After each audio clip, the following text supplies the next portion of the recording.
Halo semuanya, kembali di My PHP Tutorial di studi kasus e-commerce bagian 6, yaitu mengelola hak akses dengan RBAC atau Role Based Access Control. Di channel ini juga memiliki tutorial yang serupa, tetapi lebih kepada menggunakan ACL atau Access Control List. Perbedaannya adalah kalau Role Based Access Control itu berdasarkan 3 hal, yaitu role, kemudian operation, dan hak akses untuk setiap operation itu. Role dalam bahasa Indonesia adalah peran atau tipe user. Operation adalah operasi atau aksi yang bisa dilakukan oleh user. Sedangkan ACL lebih kepada daftar atau list hal-hal yang bisa dilakukan oleh user, walaupun di dalamnya juga bisa menggunakan rule. List ini bisa berupa halaman yang bisa diakses oleh user. Sebelum lanjut ke bagian coding, jika Anda tertarik dengan tutorial ini, jangan lupa subscribe dan nyalakan loncengnya untuk tidak ketinggalan tutorial selanjutnya. Kalau kalian masih ingat, kita memiliki satu kolom tipe di tabel user yang mana kita akan gunakan itu untuk roles. Di dalam studi kasus ini kita akan menggunakan 3 role, yaitu tamu,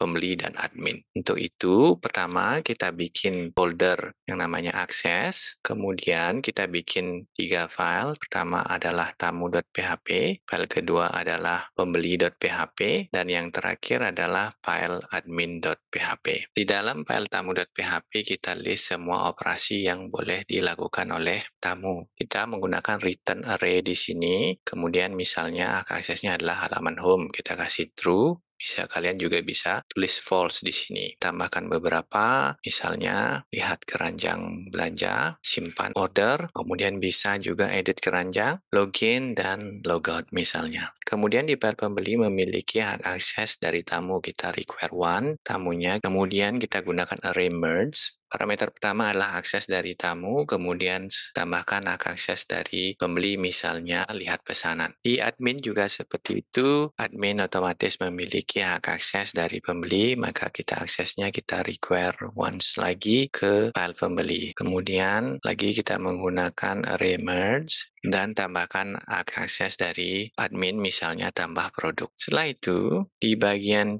file check access, kita tambahkan satu fungsi yaitu has access dengan inputan operation. Sebelum melanjutkan fungsi ini, kita perlu role dari usernya, maka kita ke halaman login dan tambahkan roles. Role-nya diambil dari tipe user. Pertama yang kita lakukan adalah menentukan role-nya, default-nya adalah tamu. Kemudian kalau usernya sudah login, maka kita ambil role-nya dari data session tadi, yaitu user role. Kemudian kita tentukan file aksesnya, gunakan lagi dir, kemudian folder akses, kemudian kita concat dengan role tadi, kemudian .php. Nah, kalau file akses ini tidak ada, maka kita ganti dia dengan file dari tamu. Kita gunakan fungsi file akses untuk melakukan pengecekan, kemudian kita ganti variabelnya menjadi file tamu.php. Kita require one file aksesnya, kemudian kita return hasilnya menggunakan akses, kemudian operation, kemudian pakai null listing operator. Kalau dia tidak ada operationnya, maka akan di return false. Kemudian kita ganti fungsi check user access, tambahkan variabel operation, bikin variabel has access, kemudian panggil fungsi has access dengan inputan operationnya. Kalau usernya tidak punya akses dan usernya belum login, maka arahkan dia ke halaman login. Kemudian kalau usernya tidak punya akses dan sudah login, maka kita tampilkan Anda tidak punya akses. Kemudian di exit, balik ke file lihat pesanan, maka di sini ada error ditampilkan karena kita belum memasukkan yang namanya operation yang dipakai. Kita pakai lihat pesanan di sini, sesuai dengan yang ada di file pembeli.php ya. Kalau kita balik ke halaman ini, kita refresh, maka dibilang undefined role karena rule ini belum kita masukkan, kita perlu login kembali ya. Nah, kita coba logout dulu, kemudian kita login login kembali, maka kita memiliki akses ke file lihat pesanan ini. Kalau kita coba ganti lihat pesanan menjadi false, maka akan ditampilkan Anda tidak punya akses. Kita balikkan menjadi true, kemudian di sini misalnya kita ganti dia aksesnya, operationnya adalah lihat detail pesanan misalnya, maka di sini juga ditampilkan Anda tidak punya akses. Nah, kalau kita balikkan lagi seperti tadi, maka kita bisa mengakses halaman lihat pesanan ini. Kemudian di semua halaman kita perlu tambahkan request access ini, misalnya di halaman home, require one, file check aksesnya, kemudian kita panggil fungsi check user access, kemudian masukkan operationnya yaitu home.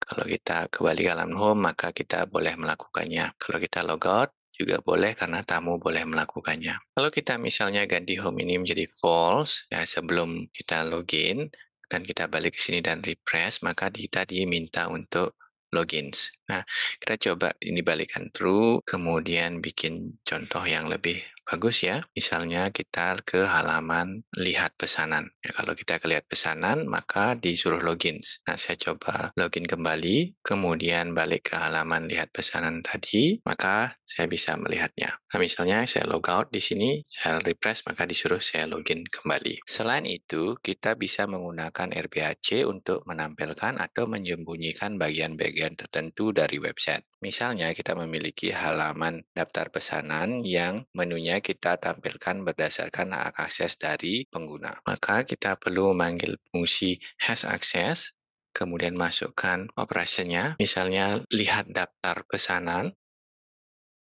kemudian kita tutup ifs-nya di sini, kemudian kita copy menunya, kemudian kita ganti menjadi pesanan.php dan title-nya adalah pesanan. Kemudian untuk file pesanan, kita coba copy file order sukses karena tampilannya sama, kemudian di bagian atasnya kita require lagi file check access tadi, kemudian panggil fungsi check user access, kemudian masukkan lihat daftar pesanan di operation-nya. Kemudian di bagian bawahnya kita hapus, kemudian kita bikin tabel dengan kelas tabel, kemudian bikin header-nya, bikin 4 kolom. Kolom pertama adalah ID, kedua adalah tanggal, kemudian yang ketiga adalah total, yang keempat adalah untuk aksi, kita kosongkan. Kemudian kita bikin bodinya, kita sama bikin 4 kolom juga. Di bagian body kita bikin kode untuk mengambil semua pesanan. Pertama kita bikin koneksi dulu ke database, seperti biasa menggunakan video. Kemudian kita bikin query menggunakan fungsi video prepare. Query-nya adalah select bintang from pesanan where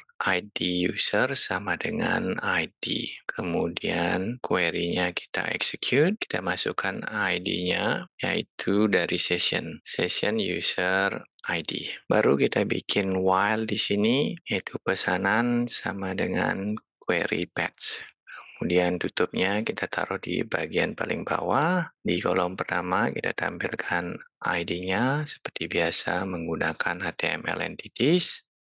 Di kolom kedua kita bisa copy, kemudian tampilkan tanggal pesanan. Di kolom ketiga kita menggunakan number format karena dia harga. Kemudian ini adalah total harga, kemudian desimalnya 0, kemudian koma, dan titik. Sekarang kita coba login kembali. Kita tambahkan dulu hak akses untuk pembeli untuk melihat daftar pesanan. Kalau kita lihat di sini menu pesanannya tidak tampil. Coba kita lakukan debugging. Nah, kita coba tampilkan apakah aksesnya true atau tidak. Kita coba menggunakan fungsi pardam. Nah, kita refresh di sini, kalian lihat itu true, tapi di sini ada error ya. Kalau kita lihat view source-nya, maka kalian melihat di sini adalah trying to access offset boolean di line 22. Nah, kita lihat line 22 dibilang bahwa akses ini adalah boolean. Hal itu karena kita menggunakan require once. Kita perlu menggunakan require karena dia return array. Require one itu hanya digunakan untuk fungsi, misalnya file ini sendiri. Kalau kita refresh sekarang, maka dia bilang adalah array merge ini di file pembeli, itu dibilang boolean juga di line keempatnya. Kalau kita pergi ke file pembeli, maka di sini akses variabel ini dibilang menjadi boolean karena kita menggunakan require one juga, maka kita ganti dengan require. Kemudian di file admin juga kita ganti menggunakan require. Kalau kita refresh di sini, maka dia muncul menu pesanan. Kemudian kita balikkan debugging tadi, di file check access, kita hapus pardam tadi. Nah, kalau kita refresh, maka file pesanannya muncul. Kalau kita klik pesanan, maka kita bisa melihat daftar pesanan dan juga mengakses halaman ini. Kita tambahkan link sekarang untuk melihat detail pesanan. Ini menjadi lihat pesanan, masukkan ID.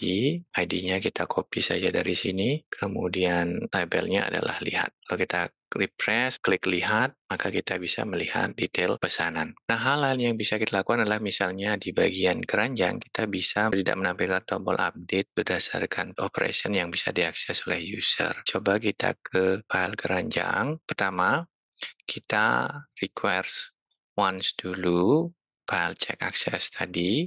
Kemudian di tombol update ini kita tambahkan if has access, operasinya adalah edit keranjang. Kemudian kita masukkan tutup if-nya di bagian ini. Kita refresh, nah ini lebih ya penutupnya. Kita refresh lagi maka update-nya muncul. Kalau kita pergi ke tile tamu, kemudian kita jadikan false di sini, edit keranjangnya, maka dia akan tidak tampil tombolnya. Kalau kita balikkan true, maka dia akan tampil update-nya. Kita juga bisa melakukan hal yang sama untuk input dari jumlah ini. Nah, sekian tutorial studi kasus e-commerce bagian 6 ini, yaitu mengelola hak akses menggunakan RBAC atau Role Based Access Control. Bagi yang memiliki pertanyaan, jangan ragu bertanya di kolom komentar. Terima kasih sudah menonton sampai akhir. Jika kalian menyukai tutorial ini, jangan lupa like, kemudian subscribe agar tidak ketinggalan tutorial selanjutnya. Sampai jumpa di video selanjutnya.